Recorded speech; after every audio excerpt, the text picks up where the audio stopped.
ये संस्कार ही विद्या का भाई है। एक कवि ने कहा है कि how happy is he born at will not to serve another who is armour thought and honest he hath all and he hath nothing they are really good servant of God it should king better than his crown. तो अध्यापक हमेशा बच्चों के लिए बहते हुए पानियों का अंग बने रहते जो है घर जाएं तो कम से कम 2 घंटा सुबह 2 घंटा शाम पढ़ाई जारी रखें। हम यहाँ पर 4 घंटे 5 घंटे चाहे 6 घंटे रख कर जो अच्छा संस्कार देते हैं और घर पर जाकर बच्चा एकदम गंवार जैसे माहौल में तब्दील हो जाता है, तो यही नुकसान। कोचिंग में भेजना कोई बहुत ज़रूरी नहीं है, लेकिन कुछ गार्जियन की मानसिकता ये हो गई है कि हमारा बच्चा जाएगा कोचिंग में तो ज़्यादा शिक्षा अध्ययन कर लेगा। जिस घर के हमारे यहाँ 3 बच्चे आते हैं उनके एक बच्चे को फ्री शिक्षा दी जाती है, और रही यहाँ पर बच्चों को की देख रेख की जाती है। बच्चे जब अपने घर से आ जाते हैं मेरे विद्यालय कैंपस में। दोस्तों, मैं संतोष कुमार, आप देख रहे हैं सूक्ष्म दर्शन समाचार। सूक्ष्म दर्शन समाचार में आपका स्वागत है। आज हमारी मौजूदगी सोनापाली है और सोनापाली के एक विद्यालय पे है, जो कि विद्यालय का नाम है दिव्य ज्योति माँ शारदा इंटर कॉलेज, और इनके प्रबंधक हैं श्री संजय यादव जी, अजीत यादव जी, सॉरी। और आइए हम बात करेंगे और जानना चाहेंगे इस स्कूल के बारे में, लाते हैं और कैसे लड़कों को मोटिवेट करते हैं। जी सर, आपका नाम? जी, मैं संजय कुमार यादव इस दिव्य ज्योति माँ शारदा इंटर कॉलेज का प्रिंसिपल हूँ जी। और यहाँ दूर दूर से बच्चे आते हैं मेरे यहाँ पढ़ने के लिए। मैं यहाँ मेरे यहाँ नर्सरी से लेकर के और 12th तक यानी 10th तक हमारे यहाँ मानता है 10th तक मेरे यहाँ पढ़ाई चलती है।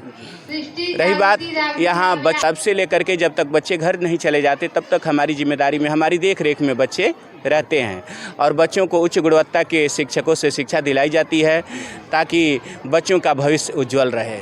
सर, एक चीज़ और देखा जाता है कि स्कूल तो तमाम खुले रहते हैं, लेकिन बच्चे जाते हैं कोचिंग, क्यों? ऐसा क्यों कारण होता है सर? जबकि उनको जानना ये चाहिए कि बच्चे कोचिंग में 3 घंटे से अधिक नहीं रह पाते हैं। 3 घंटे अधिकतम किसी कोचिंग में 4 घंटे तक शिक्षा होती है, जबकि विद्यालय कैंपस में 7 से 8 घंटे यानी कम से कम 6-7 घंटे तो बच्चे पढ़ते ही हैं। तो आप खुद ही समझ लीजिए कि 3 घंटे में पढ़ाई होती है कि 6 घंटे में पढ़ाई होती है। अगर 6 घंटे में बेहतर पढ़ाई हो सकती है, बच्चे को रूटीन में रखते हुए 0 से लेकर के उच्च गुणवत्ता के तरफ हम आकर्षित करते हैं, तो बच्चे विद्यालय में ही शिक्षा पर एक भूमिका को निभा सकते हैं। कोचिंग तो केवल एक क्षणिक मात्र है, ताकि हम उससे फीस अधिकतम लेते हैं और थोड़े से ज्ञान के लिए, क्षणिक ज्ञान के लिए हम उसको बुलाते हैं और उसके बाद केवल उसको कोर्स क्लास करा करके, ताकि कैसे विद्यालय, कैसे परीक्षा में तुम उत्तीर्ण हो जाओगे, ऐसे मार्गदर्शन को दिखाते हैं। जबकि आपके अंदर जो आपकी भावना होती है, आपके अंदर शिक्षा को कूट कूट कर भरने का कार्यक्रम विद्यालय ही करता है। मैं तमाम गार्जियन से यही आग्रह करूंगा कि आप लोग अपने बच्चे की गुणवत्ता को निखारना चाहते हैं, उसके भविष्य को उजागर करना चाहते हैं, बनाना चाहते हैं, तो आप बच्चों को विद्यालय में भेजें। और विद्यालय में जाने के बाद तमाम तरीके के लोग आते हैं और वहाँ हर बच्चे का एक कंपटीशन एक दूसरे से होता है और बच्चों का मार्गदर्शन अच्छा निकल के आता है। सबसे बड़ी बात देखा जाए कि हर गार्जियन जानता है कि कोचिंग में 3 ही सब्जेक्ट कंपल्सरी पढ़ाई जाता है, इंग्लिश, मैथ और भौतिक विज्ञान। तो इस पर क्या कहेंगे आप? देखिए, मैं जहाँ तक कहता हूँ कि आप यदि परीक्षा देने जाते हैं, कोई बच्चा परीक्षा देना जाता है और हिंदी में फेल हो जाता है, तब भी उसको फेल कहा जाता है। तो अपने जगह पे हर विषयों की एक महत्वपूर्ण भूमिका है और हर विषय का अध्ययन करना हो और आपको परिपूर्ण बनना हो तो आपको कोचिंग में नहीं विद्यालय में जाना पड़ेगा। और हर विद्यालय में जाते हैं आप तो आपको हर विषय की जानकारी होगी और हर विषय में अच्छे नंबरों से पास होंगे। आपको यदि मैथमेटिक्स टेंशन ऑप्शन दे दिया जाए और हिंदी में आप फेल हो जाते हैं तो आपको कोई पास नहीं कर पाएगा। इसीलिए आपको सारी विषयों को बराबर महत्व देना है और बराबर तरीके से पढ़ना है ताकि हर विषय में आप ब्रिलियंट रहें। शिक्षा का मतलब नौकरी पाना नहीं होता है, शिक्षा का मतलब होता है हर विषयों में आप उज्जवल रहें, आप ऐसे रहें कि आप हर विषय में परिपूर्ण रहें। इसलिए आपको शिक्षा दिया जाती है ताकि कहीं भी अपने जीविकोपार्जन का साधन आप उपलब्ध कर सकें और कार्य करके आप देखा जाता है कि कोचिंग में हर व्यवस्था दी जाती है और स्कूल से उससे भी बेहतर व्यवस्था दी जाती है, लेकिन फिर भी जब लड़के फेल होते हैं तो स्कूल को दोषी बनाया जाता है। अब देखिए, अब यहाँ कहाँ का न्याय है ताकि आपका बच्चा स्कूल में पढ़ता है और आप स्कूल के ही समय को काट करके कोचिंग में भेजते हैं और जब फेल हो जाता है तो गुमराह स्कूल को करते हैं, स्कूल को आप दोष देते हैं। यह सही नहीं है। आप अपने बच्चे को शुरू से ही समय से स्कूल भेजें और समय से स्कूल से वो घर जाए और तब फेल होगा तब स्कूल को दोष दिया जाएगा। आप स्कूल का समय काट करके जब कोचिंगों में भेजते हैं और आपका बच्चा फेल होगा तो स्कूल को दोष नहीं दिया जा सकता है। न्यू एडमिशन के लिए क्या कहेंगे सर आप? अब न्यू एडमिशन के लिए देखिए, जिस तरह से बच्चों को प्रोत्साहित किया जाता है, आज के समय में गार्जियन को यह बताना पड़ता है कि आपका बच्चा किस लायक है और कहाँ एडमिशन कराएंगे, किस क्षेत्र में इसको आगे बढ़ाया जा सकता है। तो हमने शिक्षकों को कुछ ट्रेंड किया है जो बच्चों के घर जाते हैं, गार्जियनों से मिलते हैं और गार्जियनों को अपने विद्यालय परक भूमिका को बताते हैं और बच्चों को आगे बढ़ने के लिए नई सीख देते हैं ताकि इस तरीके से आप अपने बच्चे को भेजेंगे मेरे यहाँ तो आपका बच्चा का भविष्य उज्जवल होगा और आगे आपके परिवार का विकास करेगा और अच्छी नौकरी करेगा। अगर अच्छी नौकरी नहीं करता है तब भी आपके घर के जीविकोपार्जन के लिए बेहतर रहेगा।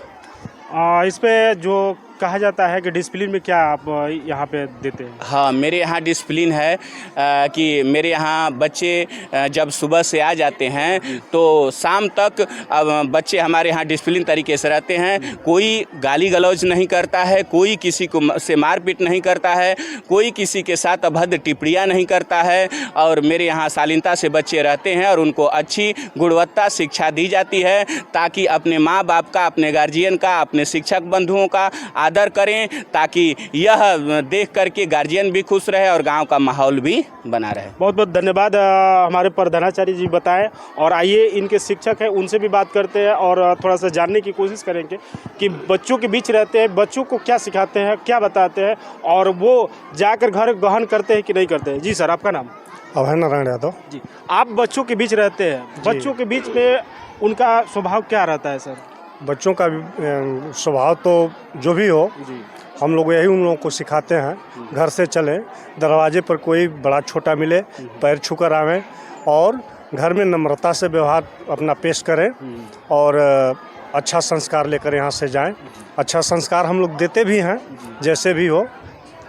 लोग कहते हैं कि हम अक्सर गांव में रिपोर्टिंग करते हैं तो रिपोर्टिंग के दौरान ये सुनने में आता है कि स्कूल तो बहुतेरे खोल के रख चुके हैं, लेकिन वहाँ पे जो गार्डियंस होते हैं, जो ये टीचर होते हैं, उनका कोई वो नहीं होता है कि एडमिशन करा लिए उसके बाद छोड़ दिए। ऐसा क्या? एडमिशन कराकर छोड़ देने वाले बच्चे, गार्जियन तो खुद ध्यान, बहुत से ऐसे गार्जियन हैं उनको मालूम नहीं है आज तक कि हमारा बच्चा पढ़ रहा है कि क्या कर रहा है।